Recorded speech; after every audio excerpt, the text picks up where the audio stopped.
expert discussions on trending stories in politics, business, socio-economy, sports, and documentaries. So catch all the updates on the happenings around the globe.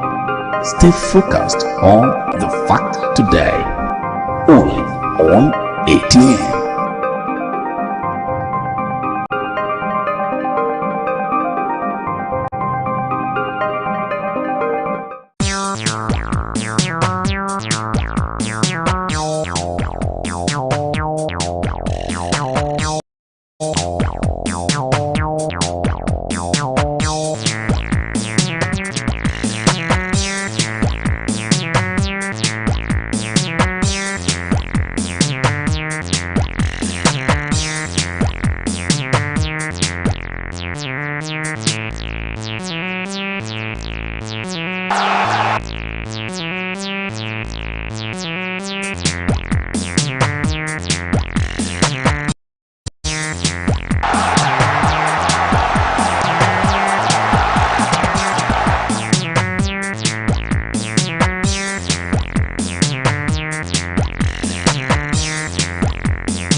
Beautiful evening to you. Welcome to Sports Extraordinary on Atlantic Television Network. My name is Kingsley Mano. Very happy to be here this evening to bring you to speed with the latest revolving around the beautiful world of sports. On today's edition of the show, we'll take a look at the latest coming from tennis. A lot, of course, down there. I'll tell you some controversy among tennis players, and we'll bring that to not forgetting the Nigerian Premier Football League. We saw some exciting games yesterday, and I tell you something interesting to look at for Iba Football Club. You know, they are on the headlines as it stands. We'll take a look at the situation of things. Not forgetting the Premier League. Manchester United are getting ready, of course, to lock on against Newcastle United tonight, and I tell you that promises to be an exciting one. Take a look at all of that when we'll make a return from this short break. Stay with us, we'll be right back.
From the line across the ocean to the land beyond the mountains, through the Sahara, we bring all the sport news, live analysis, expert discussions on trending stories in politics, business, socio-economy, sports, and documentaries. So catch all the updates on the happenings around the globe. Stay focused on the fact today, only on ATN.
From the lines across the ocean to the land beyond the mountains, through the Sahara, we bring all the sport news, live analysis, expert discussions on trending stories in politics, business, socio-economic, sports, and documentaries. So catch all the updates on the happenings around the globe.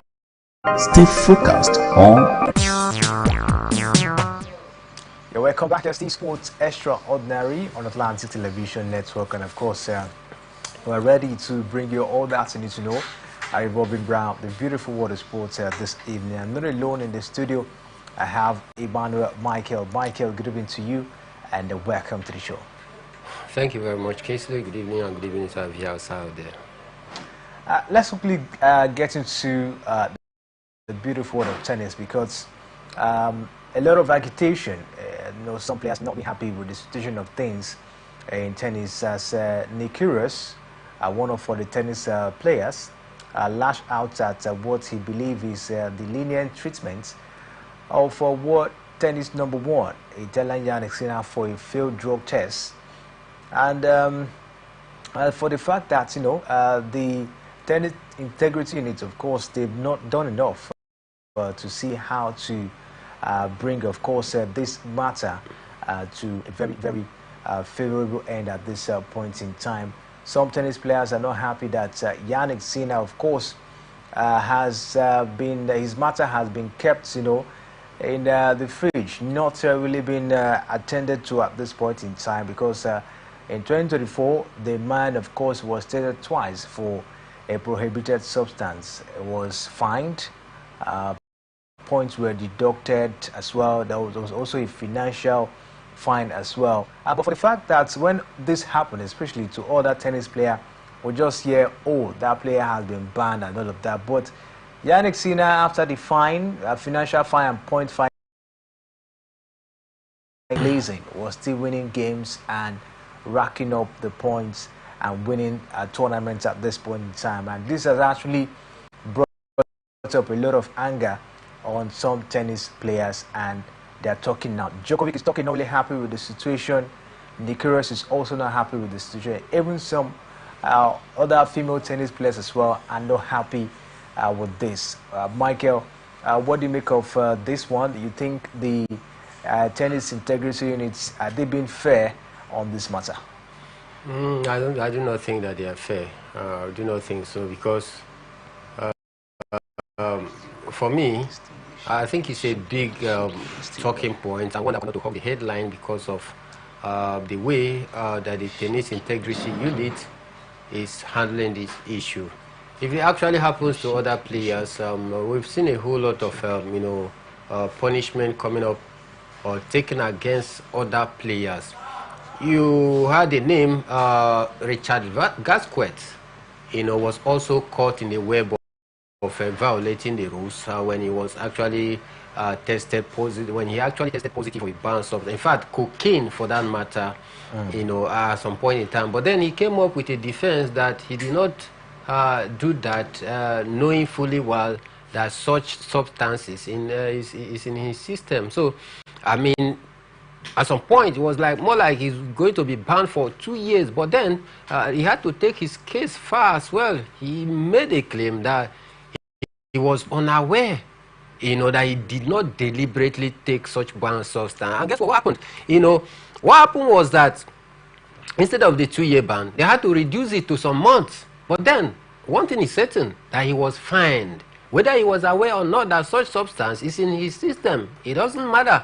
What matters is that you violated the rules, and you must pay for it. The only soft land they are going to give to you is that, okay, I took this substance unknowingly, because according to his defense, then talking about Richard Gasquet, he said that maybe at Miami, where he went for a club and he kissed a lady, maybe the lady has such substance in her system, and courtesy of kissing, it was known at the media at then that it was kissing, ladies kissing. That was what it was tagged. As some finding came up, they had to let go. Instead of 2-year ban, they had to reduce it to some months because he wasn't aware.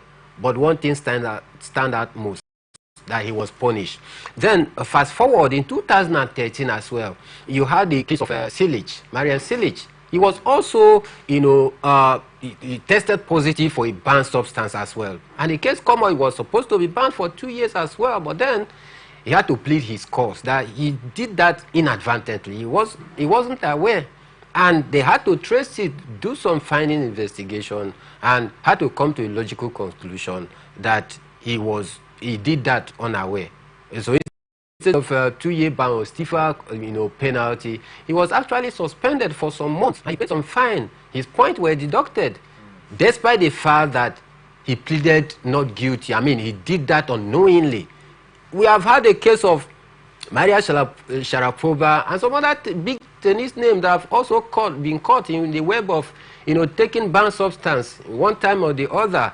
The only difference that you are going to get, or the only soft landing, you are going to get after pleading your clemency and innocence is that, oh, I took this unaware. I wasn't aware. Because sometimes some of these banned substances comes into their system.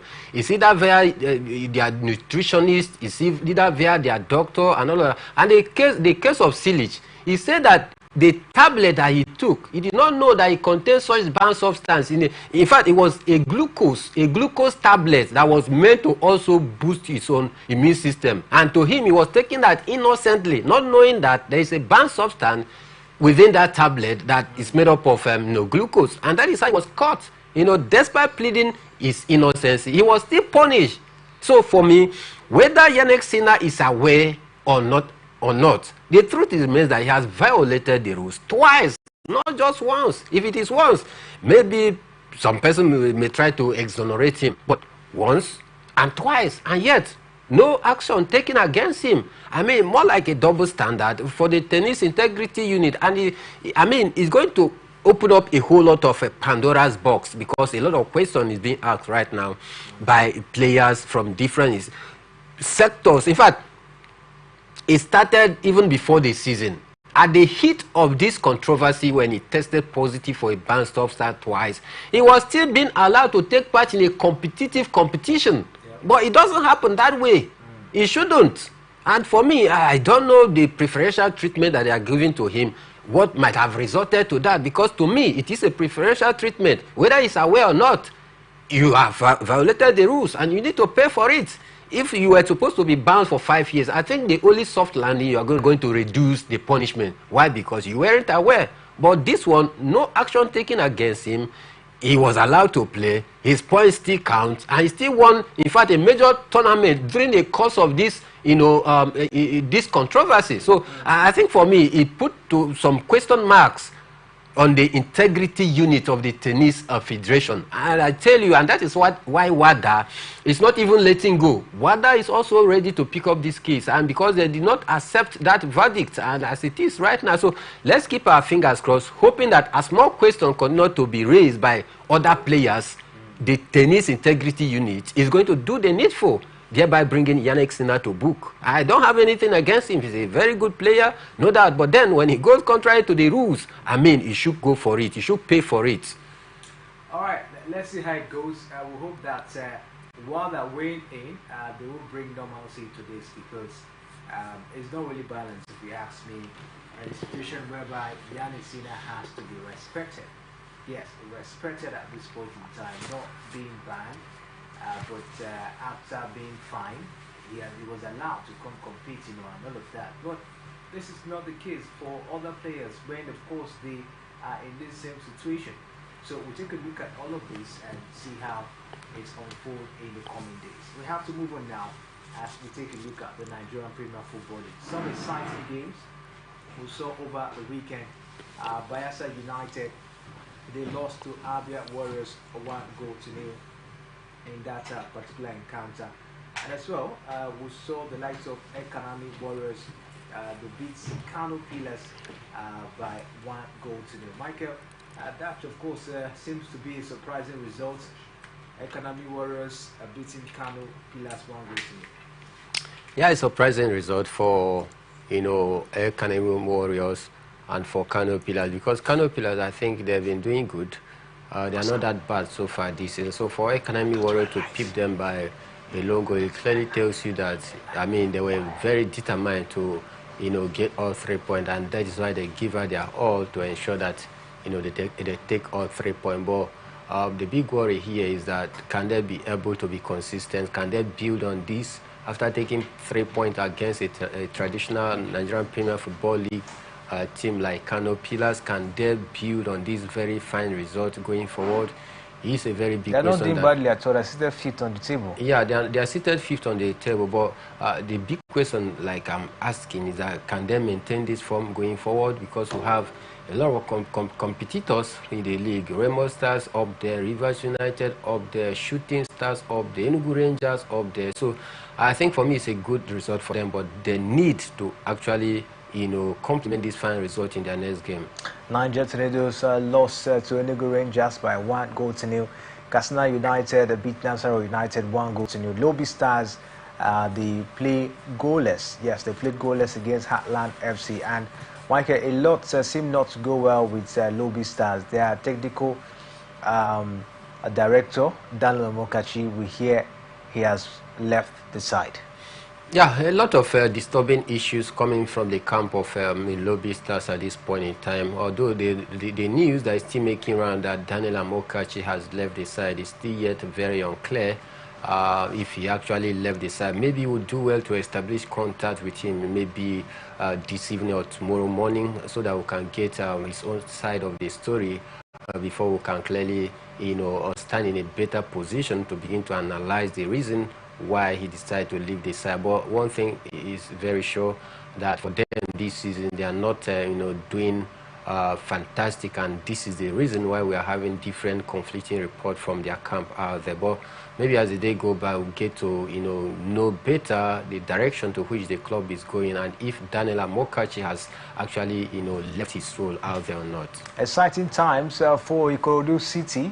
Beat Sunshine Stars over the weekend 2-1. As they continue, of course, to strengthen themselves on the league table. Remo Stars, of course, compound the woes of Akwa United as they beat them 2-1. Shooting Stars beat 0. And today, we saw the game between Rivers United and Plateau United. That game ended 1-1 draw at the Adoke Messi Stadium. Not a kind of result that, of course, will put smiles on the faces of Rivers United fans. Yeah, but it puts smiles in the faces of Remo Stars, because courtesy of that for Rivers United, Remo Stars are now 2 points ahead of Rivers United in second position, because they were gapping Rivers United with 3 points before that very game, and I was hoping that Rivers United was going to get all 3 points, so as to close in the gap or possibly dethrone Remo Stars in the log. But then they failed to get all 3 points. So in as much as Rivers United are not smiling, I think it is the turn of Remo Stars to smile, because it is their own, it is to their own advantage. But then I think Rivers United need to do a lot. I expected them to get all 3 points so as to close in the gap on Remo Stars, but they failed to get all 3 points, and it's very disturbing, because at this point in time, this is a very crucial stage in the league. 19 games played. 19 games played so far, and half of the leagues is already gone by. Maybe the second phase, we'll get to see what Rivers United is going to do. But I tell you, it's not a good result at all for them. Rivers United, of course, they have to brace up in order to catch up with Remo Stars, because Remo Stars are 36 points now on the log, where Rivers United are 34 points. So they have to make sure they step up their game. But still talking about the MPFL, it's no longer news that Enyimba FC have announced that they have parted ways with head coach Yemil have been winless in 8 consecutive matches in all competitions, and it is their longest winless streak in 20 years. And the club thanked coach Olaruwaju for his services and wishes him the best in his future endeavors. Olaruwaju, who took over from Finidi George, where the latter moved to the Super Eagles, had this last match on Boxing Day when Enyimba played a goalless draw with Plateau United. Almost immediately after his departure, Enyimba announced former Rivers United coach Stanley Eguma as the latest man on the job. So Stanley Eguma is back after, of course, being away from the game for some time, and now the coach of Enyimba Football Club. Michael, what do you make of the managerial change in Enyimba Football Club?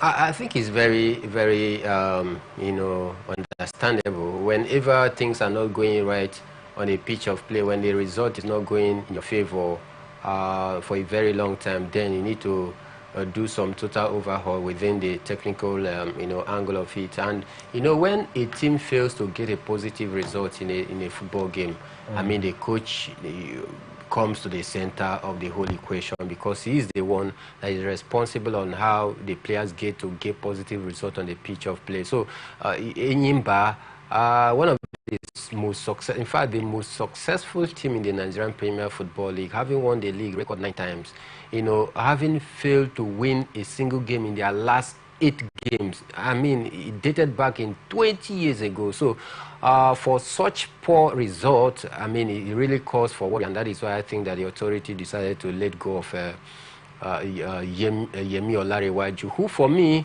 I am thinking he wasn't ready for that job. He wasn't ready, because he was more like a prodigy to Finidi George.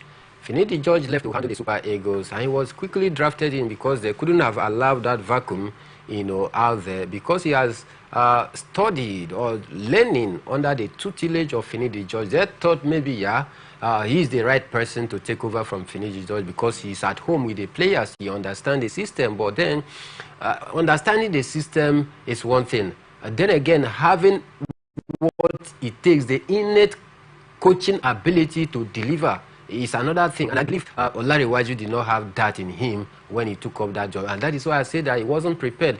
The reason also I said he wasn't prepared is that at some point, he was also sent for a refresher's course to also... Before the season started. That is before the season started. But it looked as though he did not come back with anything refreshing. And that is why they continued to get poor results. So for me, at this point in time, if it's good to let him go, bring in an experienced coach. The man Stanley Goma is an experienced coach, a household name in the Nigerian Premier Football League. Let's see if he can come with his own weight of experience and try to change the fortune of Enyimba, because I tell you, it has not been an impressive one for Enyimba.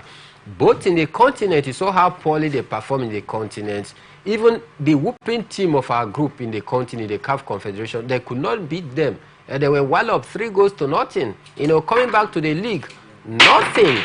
They keep getting or churning out poor results, you know, failing to win a single game in their last position, despite the fact that they have 2 games in hand. But a game in hand doesn't mean, you know, 3 points in hand. So for me, I think it is very necessary and very needful, and that is why they had to, you know, make that, you know, changes to see if they can be able to, you know, revive the club and also start, you know, getting positive results. Let's see how it goes for Enyimba Football Club. Dicey moment, of course, you will say, and we hope that Coach Stanley Eguma will do the needful at the end of the day. He's one man, of course. Is an experienced manager, according to Michael. He's once been with Enyimba Football Club, yeah, and then, of course, spent a lot of time with Rivers United, and now he's back, of course, into the game, managing one of the top side in the Nigerian Premier Football League. I think that's a very huge one for Coach Stanley Eguma. We hope with his well we'll get back to the limelight. I'm still talking about Enyimba. I think they're very much ready at this point in time, as they have unveiled 2013 African Cup of Nations winner Brani Day as their new player.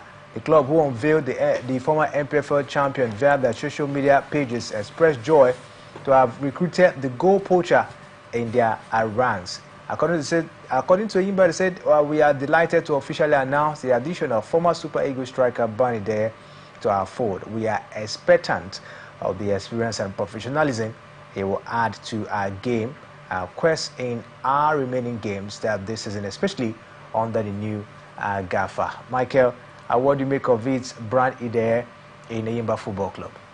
I think for me, it's a great one that we are having to see top Nigerian professionals, after applying their trade in the European scene, coming back home to add their value to the league. We've seen the likes of Ahmed Musa, we've seen Shehu Abdullahi also coming back home as well. You know, I think for me it's a nice one. But then, can Enyimba be able to, you know, be that professional, so that at least Brani Day give out his best? Because most time, our leagues here or our clubs here are not that, professional in the way and manner they are able to carry out their duty, and that is why most time some of our players, even when they are done playing, are the top eager to come back home, to ply their trades right here in the league. So I hope that Enyimba is going to do everything professionally, right, to ensure that at least Brian Ideye give, his all out there. Because for me, if you ask me, I think it's a positive addition to the team because of the experience, wealth of experience that he brings into the team as well. Other players can also learn from his wealth of experience, and that is how they get to improve, their play out there. So for me, I think it's a nice one. Though he had, maybe he was with Rivers United some time ago in their camp training with Rivers United, so I thought maybe he was going to pen down a contract with Rivers United, but that didn't work out for whatever reason. And him now being unveiled by Enyimba, I think it's a good one for the league, not just for Enyimba, but a good one for the league. If we are having top Nigerian professionals after applying their trade in Europe, coming back home, I mean, it adds a lot of value to the league. Add a lot of value to the league. And a report just coming in now from the Adoke Mesimaka Stadium, Michael, that encounter against Plateau United was a very, very huge one, because the report we get is that Coach Finidi George was red-carded in that game, and the coach of Plateau United, Manguto Sua, was also red-carded as well. So maybe in our coming program, we'll take a look at what really happened at the Adoke Mesimaka Stadium. For both coaches to be red-carded, it means it was really an intense one. Sure. I mean, it simply means that temper were flared. A lot of things went wrong. And of course, you should understand, when you are playing at home, you are not getting all 3 points. I mean, you are not a happy man. It takes the spirit of sportsmanship for you to maintain your cool and stay professional, on the pitch or the touchline. I believe that 1 or 2 might have gone wrong, temper flared, and the center ref had to come in to also douse the tension by issuing out a red card to both coaches. But maybe, just like you said, tomorrow morning, by then, we might have been able to get concrete information on what actually transpired before we can be able to properly, analyze the incident and what actually happened. All right, at this point, we have to take a break. We'll come back from the break or move straight to the English Premier League. Stay with us, we'll be right back.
From the lines across the ocean to the land beyond the mountains, through the Sahara, we bring all the sport news, live analysis, expert discussions on trending stories in politics, business, socio-economic, sports, and documentaries. So catch all the updates on the happenings around the globe. Stay focused on the fact today, only on ATN.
From the lines across the ocean to the land beyond the mountains, through the Sahara, we bring all the sport news, live analysis, expert discussions on trending stories in politics, business, socio-economic, sports, and documentaries. So catch all the updates on the happenings around the globe. Stay focused on the fact today, only on ATN.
From the lines across the ocean to the land beyond the mountains, through the Sahara, we bring all the sport news, live analysis, expert discussions on trending stories in politics, business, socio-economic, sports, and documentaries. So catch all the updates on the happenings.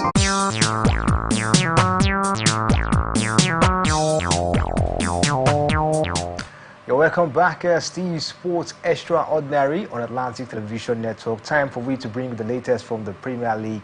Liverpool, of course, continue to dominate in the Premier League as they trash West Ham over the weekend. 5 goals to 0, of course, to strengthen their grip on top of the table.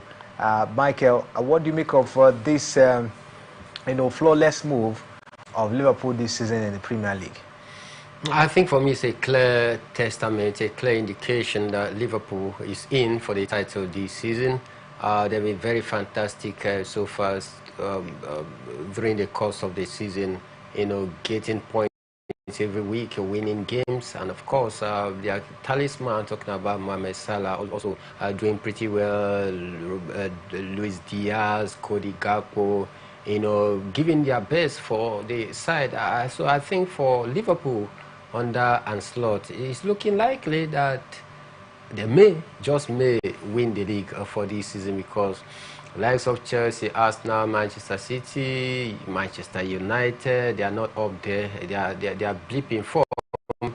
It's not giving us the hope that they might possibly be a very good challenger to Liverpool. I think the only team closest to, you can beat your chest and say maybe they are the only team that is going probably to challenge Liverpool is Arsenal. But it still remains a very big question, because Arsenal, whenever you think that they are going to be up there to win the league, they just find a way to fall by the side when it matters most. For Chelsea, they still have a young crop of players. They try to gel. Enzo Maresca, a new coach, he try to get the best of the player. In fact, they've actually ruled themselves out of the title chase so far this season. So for Liverpool, it's looking likely that the dropping form of these big teams is going to actually help them to leave the league for this season. But I tell you, it is worthy of praise of what Ancelotti has done so far for Liverpool. Impressive move, of course, you would say at this point in time. And yesterday, Michael, we saw Nottingham Forest, getting past Everton by 2 goals to 0. And courtesy of that victory, they now sit second on the log. And everyone is saying, are they really serious with this movement? No. I think for me, in as much as they are doing a great job, Nunes Pinto doing a very nice job for Nottingham Forest, but I do not see Nottingham Forest in the picture of winning the league or even challenging for the top 4. But you need to give them their flowers for what they've done so far in this year. Let's see. January comes just by the corner. If they can actually continue with this impressive form, it's going to be a nice one for them to finish within the top 4 spot. But I tell you, it's going to be a very, very difficult job for them, because we still have other teams. Aston Villa is up there, Newcastle will still at least still do great things. I see them finishing within the European continent. Chelsea, Arsenal, Manchester City, these are teams that is certainly going to knock Nottingham Forest off the top 4 when the time comes. So, but then you can't take anything away from them, from the good job they've done so far. They are seated second, but then we must also put it very clear that they've played more games. They've played one game better than the likes of Chelsea and Arsenal. So if Chelsea, Arsenal get to play their game, then they might possibly drop down to either 4th or even 5th position. But then give it to them. They're doing a great job.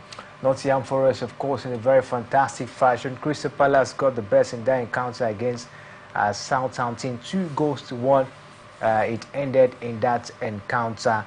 And of course, Crystal Palace trying to, of course, find their feet. While Fulham played 2-2 draw against Bournemouth, we also saw the likes of Tottenham Hotspur. Tottenham Hotspur, of course, also putting up, some performance over the weekend as they played 2-2 draw against Wolverhampton Wanderers. Leicester City lost to Manchester City by 2-0, and that was a Pep Guardiola 500 game as Manchester City manager. And it was good of a thing that they won that one, 2-0. And after that game, of course, Pep said it was a huge relief for him, taking a look at how they struggled so far. Yeah, a huge relief for him to get all 3 points against Leicester City, who were very wasteful in front of goal. In fact, I had to question the coaching, the tactical ability of Ruud van Nistelrooy in reading that very game. Because at some point I was like, man, still leaving the captain of the side, Jamie Vardy, on the pitch of play was no for me, because he got it all wrong. He had plethora of chances, but he missed those chances. At some point I was expecting to sub off Jamie Vardy, the captain of the side, and bring in maybe Person Dakar, somebody else to, strike for them. But he allowed Vardy to play complete 90 minutes, and for me, he paid for it. And no doubt, Pep Guardiola need to be very hopeful, very thankful, and very relieved because of the way the game actually panned out. Though they won the game 2-0. But if you take a look at the way Leicester City actually approached that game, you will agree with me that they should or deserve to have got a point from that very game, because they dictated the game. They weren't afraid of Manchester City. They played their game very well. They were very confident in holding onto the ball, knocked the ball around, even inside their 18-yard box. They still had that confidence to exude such belief in themselves that they were able to knock the ball around, created chances, but Vardy failed to convert most of those chances. He hit the woodworks as well. So I think these are the reasons why Pep Guardiola need to be actually, be thankful and, have a sigh of relief, because he came out with all 3 points. Courtesy of Leicester City, who were very profligate in front of goals. So for me, great one for Manchester City. After playing 14 games in a row, he just managed to win 2, draw 3, and lost 9. So let's hope that this is going to be the starting point of them starting to get their mojo back, so that as the January come by, we continue to fight for the league, because they are still in for the league title. Still have about 20 games or 19 games to go. That is about 60 points or 60-something points to play for. So I think it's a great one, but let's hope that they are going to continue this fine form in their next game. If they win their next game, then you might possibly say that Manchester City is gradually crawling back to their base. Tonight, Manchester United against Newcastle United. That promises to be another exciting encounter today. And for reports we're getting, Marcus Rashford seems as if he's going to get into this particular one, as his time. We saw him moving with the team, of course, down to the dressing room. Michael, what do you make of this one? Ruben Amorim once again with his men facing Newcastle United. Out of 10 games, the man has actually suffered, I think, 5 defeats. Not a very good record, for him. A lot of criticism at this point in time. Manchester United seated 14th on the Premier League table. And of course, who says Ruben Amorim might not be sacked if they continue to go down the lane? So this is a very crucial encounter for them tonight. Yeah, very crucial encounter for Manchester United, but a daunting task for Ruben Amorim, going by the poor result that have been getting, so far as he came on board as United manager. There was this excitement in the air. There was this high hope and belief when Manchester United got him as their coach based on what he was doing with Lisbon out there. But then the reverse has been the case. In fact, he has put in one of the worst records for Manchester United history. We thought maybe Erik ten Hag was that man that is going to hold on to all the bad records. But then Ruben Amorim, with his fine form at Lisbon, has come to even, change the dynamics of the bad record. I think for me, it's a very worrisome time for Manchester United fans out there, and a very troubling one for Ruben Amorim himself as a coach, because in this very game, Bruno Fernandes is not going to play because of the red card he got in their last game. So he had no option than to call back Marcus Rashford into the fold so as to, help him get the job done. But coming up against a very stubborn Magpie side that can be very dangerous on attack on a very good day, is another a big challenge. In fact, more like a mountain hill for Manchester United to climb. The Old Trafford has lost that fear factor. If not, I would have said that playing at home literally should give Manchester United an edge because of the home crowd. But then that fear factor at playing at the Theatre of Dream has gone. Nobody fears Manchester United any longer, both home and away. In fact, the Theatre of Dream has been turned to a theatre of nightmare.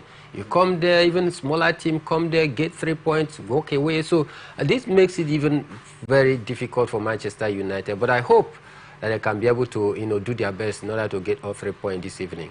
Let's see how it goes for Manchester United. We hope they can be able to, of course, to get things done at this point in time, because they really have to get the needed points at this point, at this moment.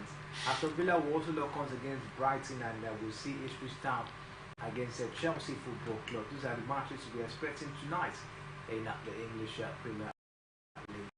At this point, we'll be calling it a wrap. And of course, we'll be back tomorrow by 7 a.m. for Sports Talk. President Michael for doing justice on the show. Sport Extraordinary will come your way by 6 p.m. as well tomorrow. Stay locked on Atlantic Television Network. My name is Kingsley Man. Thanks for watching.